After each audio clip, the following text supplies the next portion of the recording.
मध्ये बोलतो महाराज अभंगावर आणि प्रवेश केला नाही आहे. अभंगावर प्रवेश करण्याच्या आधी प्रस्तावनेमध्ये मला बोलायचं आहे. त्या माणसाला सांगितलं, अहो मी जर नाही खेळ करावं तर माझे लेकर उपाशी मरते, माझ्या लेकराला सुखा समाधानाला कसं 4 घास मिळते, ह्याच्यासाठी मी माझ्या जीवाचं झालं काही झालं तरी चालेल, पण माझे लेकर सुख आणि समाधानात जगले पाहिजे असं असणारा बाप असतो मायबाप. आणि बाप गेल्याच्या नंतर महाराज फक्त माणसाला आठवण जाते. म्हणून महाराज एका कवीने सांगितलंय, बाप माझा डोळ्यातले असव, बाप माझ्या डोळ्यातले असव, कुणी मायेला पुसताना उरी हुंदूक दाटत या गोष्ट बापाची सांगताना.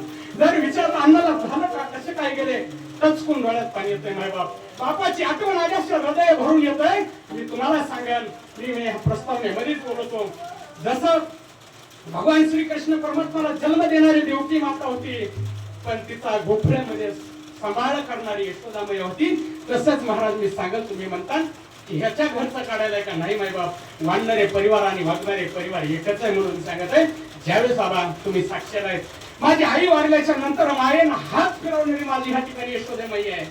माझ्या 2 दादाची आई असेल, सांची आई असेल, त्या माझ्यासाठी यशोदामाई आहे. तिने मला पाठीवर हात फिरून मायेचा हात फिरवला.